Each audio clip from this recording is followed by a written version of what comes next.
Hello, I'm Death's Arrow, and welcome to episode 27 of What I'm Thinking. In this episode, I will look at the T54E1, an American autoloading medium tank that expands upon the playstyle of its predecessor, the T69, while requiring a lot less premium ammo usage. From a historical perspective, the 105mm gun tank T54E1 was a prototype autoloading tank based on the M48 chassis that was developed in the early 1950s. It was one of three concepts to upgun the M48 from a 90mm to 105mm gun. The two other prototypes were conventional armament designs. The T54E1 would feature an oscillating turret mounting the 105mm gun T140E2. The United Shoe Machinery Corporation was contracted to produce two pilot tanks in the middle of 1951. The automatic loading system was fed from a 14-round magazine with the option to select between three types of ammunition. The tank was designed to carry 47 rounds of ammunition with 14 in the magazine, 8 in the turret bustle, 5 in the turret basket, and 20 in the hull rack. The magazine was loaded through a hole in the rear. The automatic loading equipment consisted of two main assemblies, the magazine and the hoist, which was vertically mounted. Casings were returned to the magazine after firing. The control panel for the system was located at the gunner station. There's no record of the T54E1 being tested, and the program was scrapped in 1957 in favor of the T95. One of the prototypes was shipped to the Ordnance Museum at Aberdeen and was recently relocated to Fort Lee, which prior to funding cuts was slated to be the new home of the Ordnance Museum.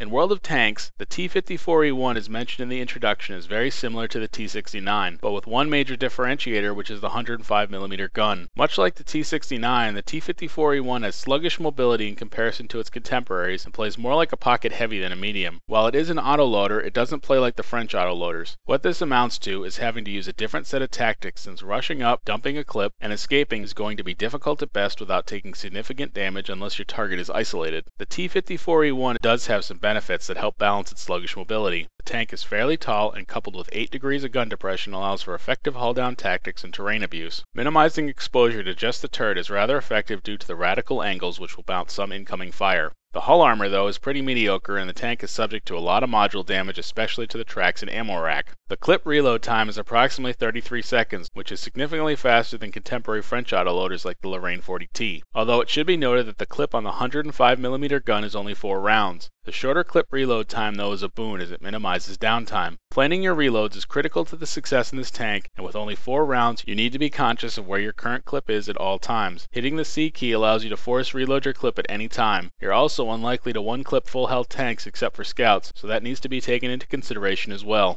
Aim time is also better than the French autoloaders, which allows you to quickly unload a clip and get back into cover. When firing on the same target repeatedly, the gun is almost back to the minimum reticule size when the next shell is loaded. Prior to 8.6, the gun was a bit spastic and long-range sniping wasn't generally advisable. This isn't the case anymore now that 8.6 is out, and the accuracy is much improved since the patch. Long-range sniping is in fact quite viable now, and there's little reason to shy away from it. The T54E1 plays best as a support tank by providing firepower to help finish off distracted enemy tanks. Frontal engagement should generally be avoided, although a 105mm gun can usually punch through weak spots. Flanking is preferred against harder targets, although the tank's somewhat sluggish mobility does hamper this at times. As mentioned in the introduction, the T54E1 doesn't require as much premium round usage as the T69. The 105mm gun has decent but respectable penetration at 210mm. Premium rounds are APCR, which boosts penetration to 255mm and should be carried for hard targets. I usually carry 28 AP rounds and 8 APCR rounds. There is no HE option for this gun. It should be noted that the 90mm gun from the T69 has a 5-round clip on the T54E1. While lacking in penetration for a Tier 9 tank, it's not a terrible grind to the 105mm gun. The engine and radio upgrades can be picked up from other tank lines, leaving the upgraded suspension as the only module that you'll need to grind or spend for EXP on. For equipment on this tank, I recommend a vent to improve all crew skills, a vertical stabilizer to improve aim times on the move, and an enhanced gun laying drive to improve aim times. A rammer cannot be mounted on an autoloading tank, and vents are one of the few ways to improve drum reload times along with a coke consumable and brothers in arms. The use of both a vertical stabilizer and an enhanced gun laying drive help to lessen the aim time of the 105mm gun and allow you to quickly and accurately unload your rounds. For crew skills, I recommend repair first, as the T54E1 takes a lot of module and track damage. Other useful skills would be Sixth Sense, clutch braking, smooth ride, snapshot, safe stowage, and brothers in arms. While I have stated in the past that the T54E1 was a poor Tier 9 medium, after playing the tank, I have a much different opinion now. The T54E1 is an excellent tank that's a little tricky to play. The 8.6 patch has been an incredible boon for the 105mm gun, allowing the tank to hang back and snipe more than it could previously. I still have the T54E1 in my garage even though I'm done grinding it. It's a fun, effective tank that I still enjoy playing. The first replay that I'll be looking at is a solo battle on Siegfried Line from July 16, 2013. Please note that this is an 8.6 patch battle. As just noted, the map for this battle is Siegfried Line, and my basic strategy for this map is as follows. Unlike some maps, there isn't a specific key location on this map. This map divides into two primary areas, the field and the town. There's a set of dragon's teeth running north to south along basically the middle of the map. This line of dragon's teeth separates the town from the field and has several breaks allowing tanks to pass. The field is usually territory for mediums and lights. Heavies and TDs should usually avoid this part of the map and stick to town or the brush line on top of the hill along the dragon's teeth. The field can usually be covered by a small number of tanks with the main action occurring in town. Exact tactics on this map are very tank and team dependent due to the lack of main key areas. As noted at the top of the loading screen, this is a standard battle. Reviewing tank composition for this battle reveals the following. This is a tier 10 match with 7 tier 10s, 6 tier 9s, 1 tier 8, and 1 tier 7 on each team. My team has 2 arty pieces with a tier 10 and a tier 9, while the enemy team has 3 tier 9s. The enemy team has a firepower advantage with 4 tank destroyers including 3 tier 10s, while my team only has 2 tank destroyers and only a single tier 10. While I don't recognize anyone by name in this match, my team has a mixed platoon of 2 relic players, while the enemy team has a member of crabs that I'll need to keep an eye on. As the battle loads in, I decide that I should cover the field as the enemy team has the advantage of having higher tiered mediums. My position of choice is the brush line on the hill between D5 and D6. Alternatively, I could use the bunker at E5 to go hull down. I'll make my final position choice once I see how the team distributes. As the battle gets underway, I immediately start heading towards the east. I'm going to go between the dragon's teeth and get up on the hill, at least that's my initial reaction. But I changed my mind. I'm going to go further down along the dragon's teeth to the second break before I cross over. We have an M46 Patton and a T71 crossing the A line heading west. GW Tiger is headed, looks like, to A4, although he could be heading further out into the field. The rest of the team is headed into town.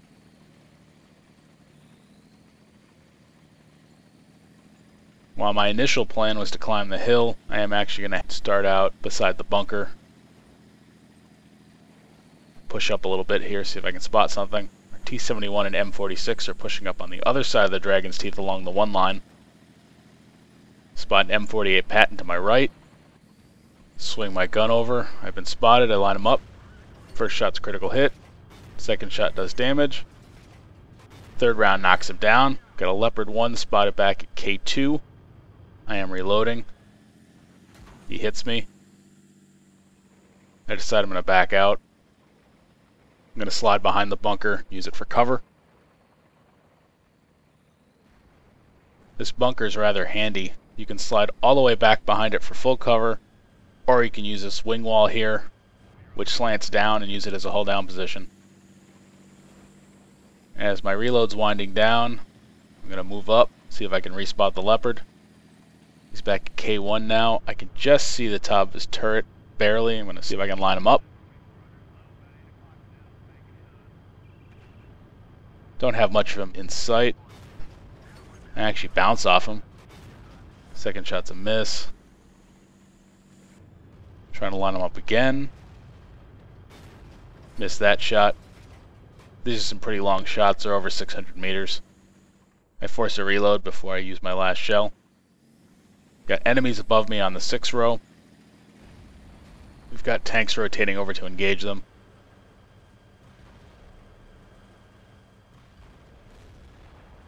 The enemy has pushed up into town along the 6th column, with a T57 committing to the engagement and make the call to climb up into town at the gap in the wall and flank the enemy. These are the kinds of situations you should be looking for in the T54E1 and be ready to take advantage of.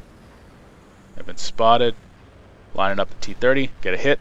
I get hit in the back by the Leopard 1 likely. Get another hit on the T30 and knock him down. Line up the T57 heavy and I get a hit with my last shell. Begin my reload cycle. I'm going to back out into cover.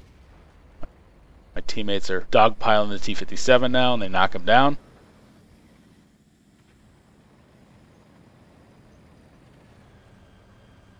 As far as I know, only the Leopard is in the field.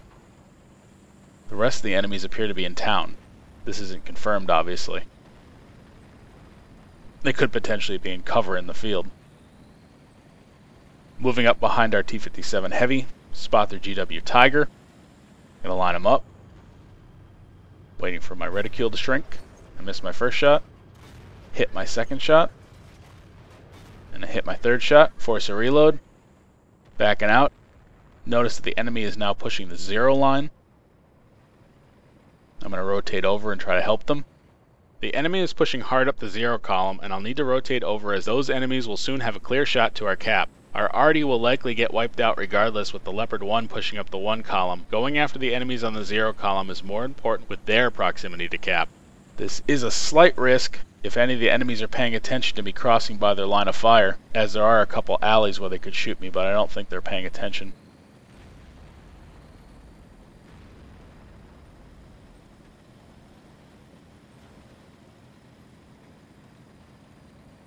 Our arty is in trouble.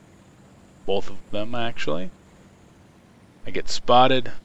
Got an AMX 1375 coming up the 0 line. I'm going to try to intercept him and take him out.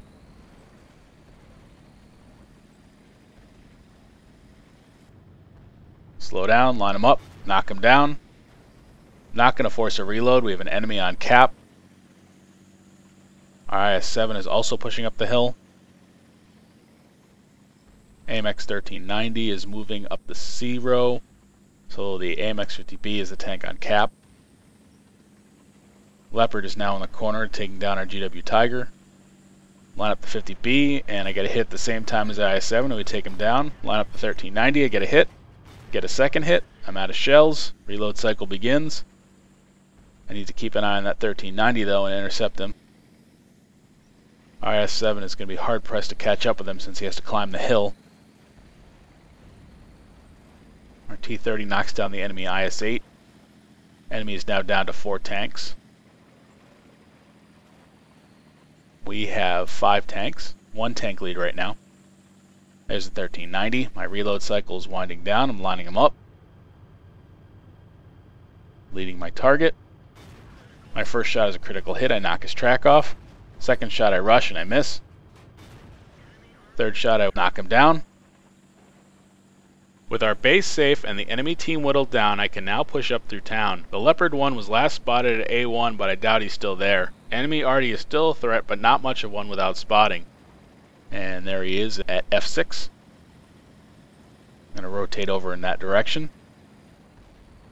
The Leopard 1 is the Crabs player, so he's likely a better than average player. He takes down our T57 Heavy.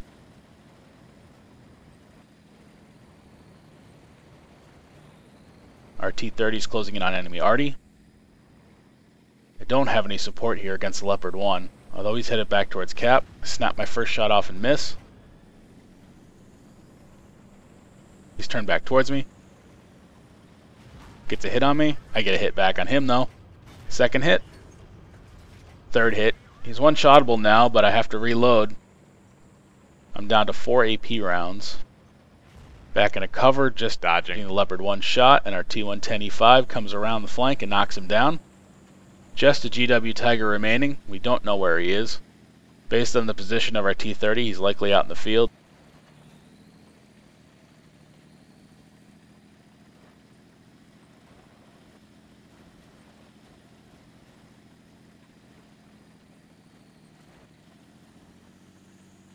My reload is completed. T30 is headed up towards the Dragon's Teeth.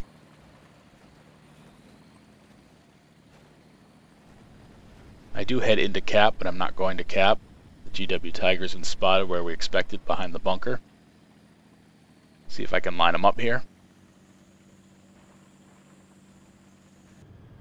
I can just see the top of his tank. Get a critical hit. I can't see him anymore. I'm going to have to maneuver through the Dragon's Teeth. 3 AP rounds remaining, not a big deal though. Won't have to dip into my APCR rounds at all. Charging in on the GW Tiger. Not going to get there in time as our IS-7 knocks him down to win the match.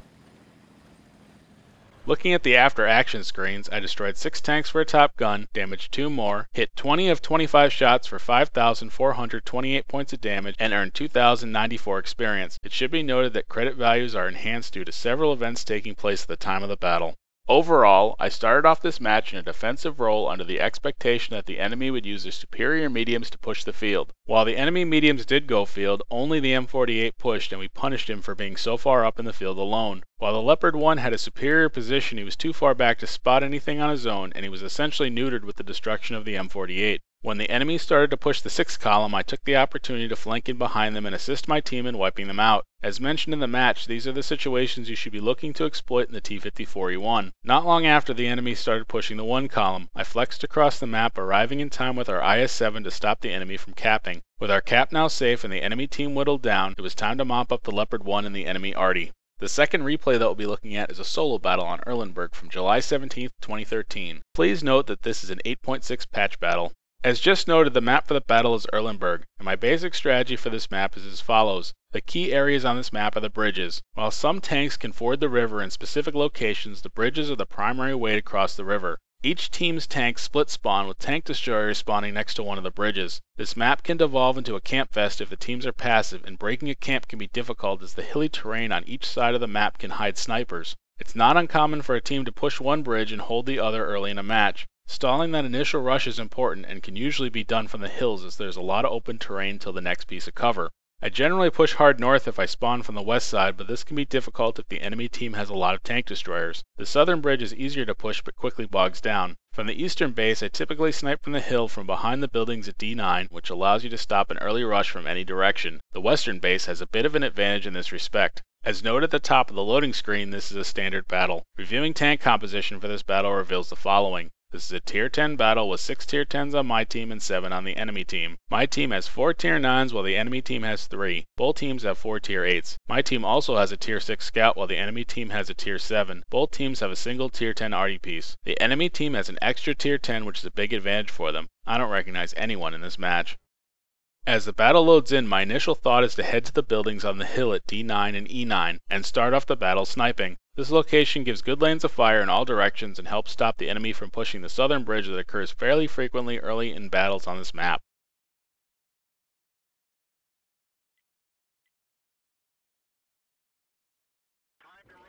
As the battle gets underway, I start heading southeast towards the hill.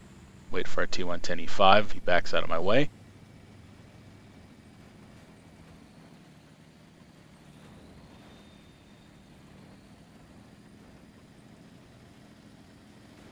We've got 3 tanks in the north. Arty is headed south. VK2801 headed towards the middle. It's pretty clear from the early tank distribution that our team is not covering the middle of the map. While you can cover this location from the hill, it's tactically limiting. I make the call to move up into town along the river and take up a position behind the buildings at E6. With our IS-7 pushing the northern flank alone, I'll be able to provide him some support from this location as well.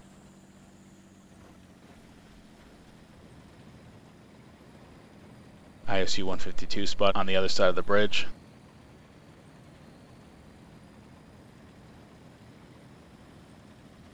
IS-7 has encountered a T71. I've gotten behind my piece of cover that I want to use. As our T28 knocks down the T71. That IS-7 is way out there by himself. Very difficult to support that position from our side of the river. IS-8 spotted at H4.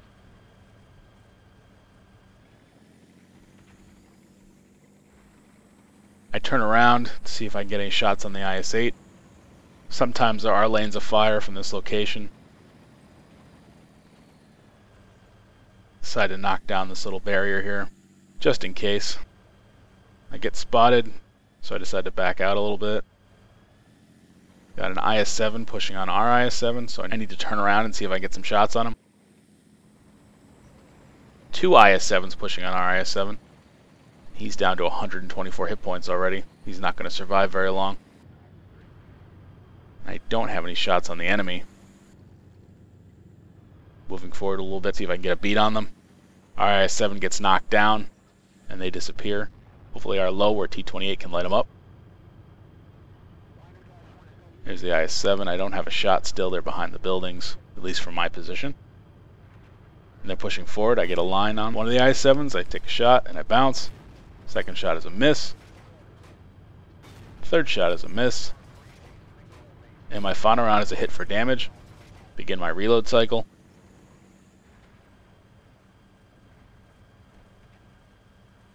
Two guys covering the northern bridge get some hits on their IS-7.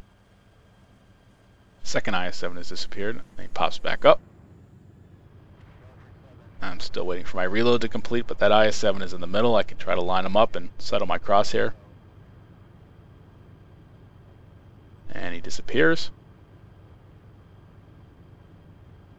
We have an Su-122-54 pressing the bridge. But I'm trying to knock down this IS-7 as he's one-shottable. Bounces 2 shots, and he gets knocked down by our T-28. Trying to line up the 122-54, and I get a hit. And I knock him down. I begin my reload cycle. Still have an IS-7 and a T-34 has joined the northern push. We've lost our low. Just a T-28 at the bridge. We have a T-110E5 rotating north. In the south, we have most of our team. T-95 is overwatching the bridge at A0. Trying to line up those enemies again. They're behind the hill over at B3.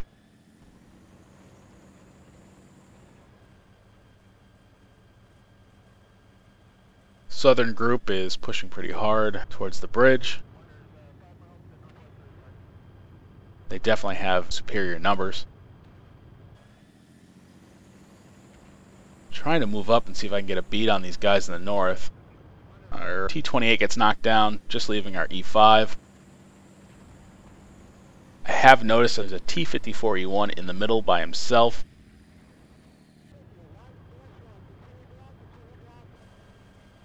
Still no shots on the enemies in the north.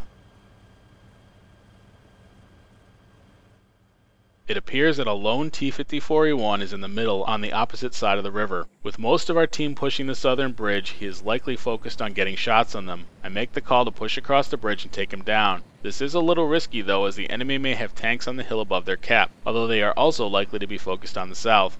Batchat is drowned, along with our Lorraine 40T. There's a T-57 on the hill and a T-44 headed to the southern bridge. I'm going to sneak up behind this 54E1. Line him up in the back, get a hit, get a second hit, knock him down. I'm going to back into cover and begin my reload cycle. After taking down the T-54E1, I notice that the enemy has pushed across the northern bridge and our T-110E5 needs help. I make the call to cross back over the river and go back to my previous location, which will give me sniping opportunities on the IS-7's flank. Our T-95 being at A0 should help keep the enemy near the river. Get hit by, I believe, the T-34. I'm going to have really good flank shots here as soon as I finish reloading. I'm going to start with the T-34. I get a hit. Missed my second shot because I was rushing it a little bit. Third shot is a hit. Fourth shot is a hit. He's now one-shottable as I begin my reload cycle. I actually backed up into the corner of that building, but he missed his shot. Both the T-34 and IS-7 are one-shottable. We now have another IS-7 joining the party in the north. Waiting for my reload cycle to complete, and I'll have more flank shots on the enemy, both the IS-7 and the T-34. I'm going to start with the T-34 again. And I knock him down, lining up the IS-7, and I bounce my first shot. Get likely a critical hit, and I bounce my fourth shot. Begin my reload cycle again. And IS-3 has also joined the party in the north. Our E5 is down to 525 hit points after that last shot. Both IS-7s are one-shottable. The IS-3 is at full health, obviously. About halfway through my reload cycle. The E5 is now at 18 hit points. T-95 is trying to get shots, but I'm not sure how many opportunities he has there. Artie hits the IS-7, knocks him down. We lose our E5. Line up the IS-7, I knock him down. Now I'm lining up the IS-3. First shot likely bounces. Second shot is a hit for damage. Fourth shot misses. Begin my reload cycle.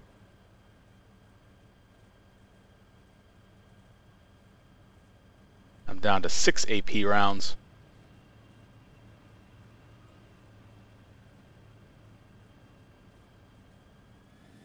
With just the enemy IS-3 remaining in the north, it's time to push on him as he's weak enough for me to easily one-clip him. With 4 shells, even a couple of bounces isn't a deterrent for me considering I only need 2 damaging hits to knock him down. Right now we have a 1 tank lead, although the scoreboard says 10-7. We did have 2 tanks that drowned, so technically it's 10-9. I begin to move in on the IS-3.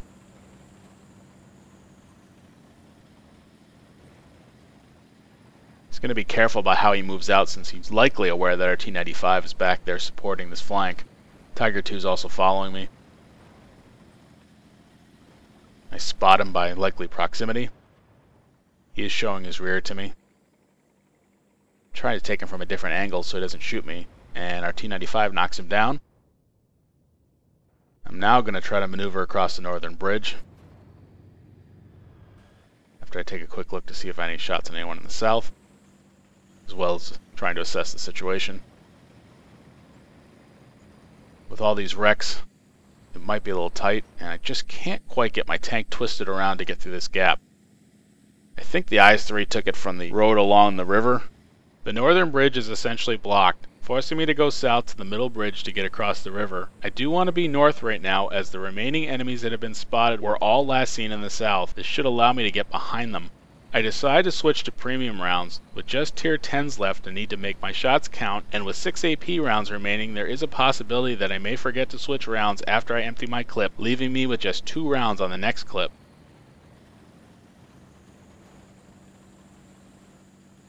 There's the enemy T-110E5. The enemy T-57 was also spotted in the south. I'm under the assumption that all the remaining enemies are in the south. We have an IS-7, a Batchat 155-58, an IS-8, myself, a T-95, and a Tiger 2. The enemy has a T-110E5, T-57 Heavy, T-62A, and a T-92. Across the middle bridge, I'm immediately going to turn right and start heading north and west. Primarily north though, I want to try to stay hidden from the enemy as long as possible. So I'm basically going to mirror the route back up the river. It's going to take a little bit of time, but it's well worth it. And also give our T-95 and Tiger 2 a chance to get across the river. Enemy T-110E5 spotted in the middle still. T-57 Heavy hasn't been spotted in a while. He was last spotted at G1. T-62A is now spotted at E2. Our IS-8 is likely in trouble.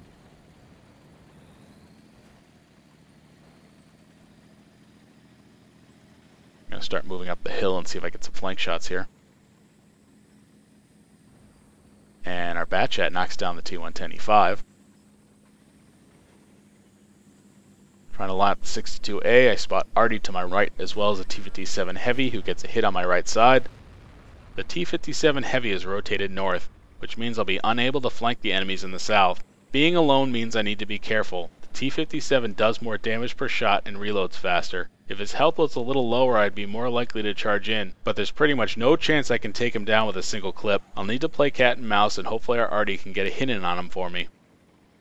I still have a T-57 in front of me, and I only have 3 shells loaded. This is going to be a game of cat and mouse. There's a 62A again. Our IS-8's pressing in on him. Gets a hit. I'm in a bit of a dicey situation. 57 Heavy can easily take me out with 1 clip, and I cannot take him out with 1 clip. At least, it's unlikely.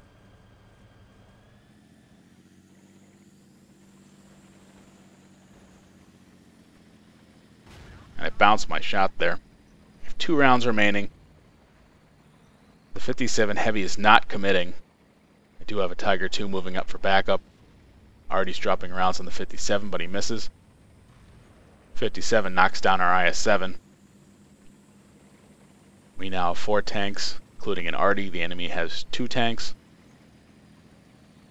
I decide to rotate over and take on the T-62A.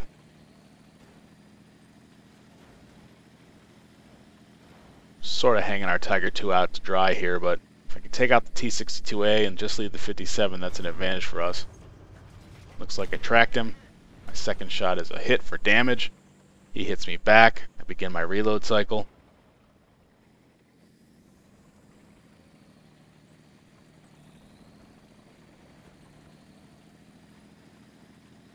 staying on this side of the hill.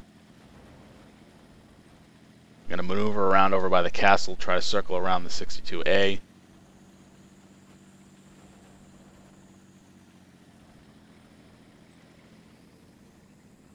No one spotted at the moment. 62A has moved up towards me. He gets a hit.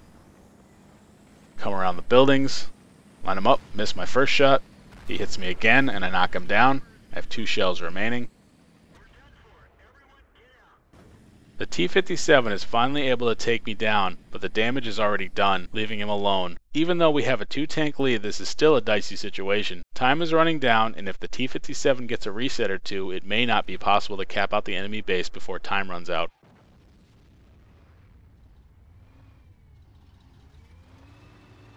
The 57 Heavy is an Enjoy player, so he's a fairly skilled player. Artie's raining shots on him too. The Tiger II is trying to slow him down and keep him from going over the hill. And the Tiger II commits, he gets a hit. The 57 Heavy is unloading rounds into him.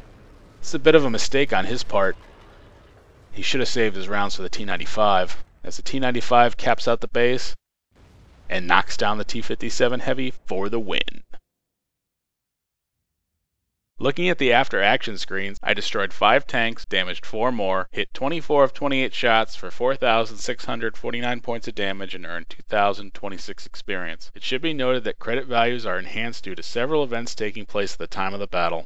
Overall, I started off this battle with the intent to snipe from the hill at E9, but I had to change my plan when the team didn't cover the middle of the map. This was a good choice because it allowed me more tactical flexibility than a static sniping position at the back of the map. This was fortuitous as I was able to help stop the enemy's initial northern push. With the push stalled, I noticed a lone enemy T54E1 sniping at our team pushing the southern bridge. I took a calculated risk to push across the bridge and take him out. My assessment of the situation was correct as the enemy was focused on our team pushing the south. The enemy chose this time to push the northern flank, forcing me to rotate back to my earlier position to get flank shots on them. Once the threat was dealt with, I prepared to flank the enemy from the north, but my plan was dashed by the enemy T57 that moved over. I played cat and mouse with them briefly before rotating over to take down the T62A. While the T57 was able to take me down right after, the damage was done, and the 57 was alone. He was unable to stop our T95 from capping due to the distraction of our Tiger II and was knocked down trying to reset cap.